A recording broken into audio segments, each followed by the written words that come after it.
Alchemy, the science of understanding, deconstructing, and reconstructing matter. However, it is not an all-powerful art. It is impossible to create something out of nothing. If one wishes to obtain something, something of equal value must be given. This is the law of equivalent exchange, the basis of all alchemy, and the foundation of arguably the best anime of all time, Fullmetal Alchemist Brotherhood, written by Hiromu Arakawa.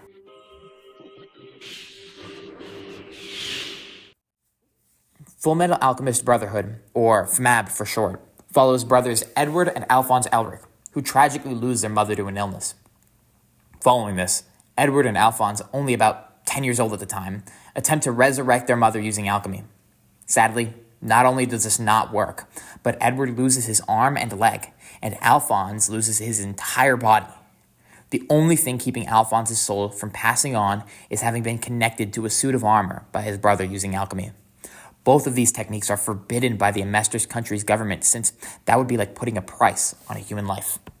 Since they're capable of performing advanced alchemy at such a young age and determined to find a way to get their bodies back, Alphonse and Edward become state alchemists despite their alchemical transgressions. Uncovering hidden truths and forgotten histories, Edward and Alphonse must find the secret behind the Philosopher's Stone, seemingly the only thing capable of bypassing the law of equivalent exchange and thus allowing them to get their bodies back.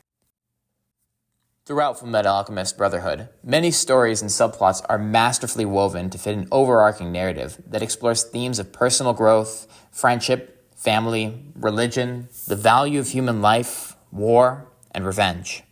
FMAB's story is deeply woven into the history of World War II, having a parallel history of war tragically massacring millions of people from a neighboring country.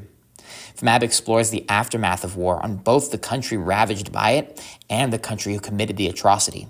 However, unlike some Japanese media, FMAB does not give a victim's retelling of World War II, but instead takes an objective look at war and considers both sides of the coin, ultimately ending on an overall anti-war outlook. If you couldn't already tell, characters in FMAB are complex. One character doesn't fit a simple archetype. Each character is driven by their own real motives and genuinely changes in a believable way over the course of the show. Some are driven by revenge, others a sense of duty, but by the end of the show, each character has learned more about themselves, their culture, and the world. The good guys aren't always traditional heroes, and the bad guys aren't always evil.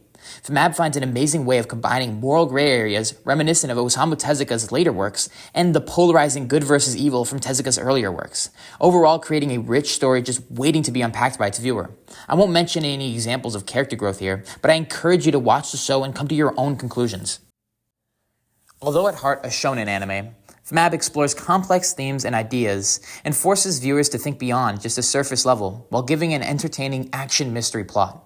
If I've convinced you of nothing so far, please just at least keep it on your radar. It's an amazing story, and honestly, I think everyone should watch it at least once.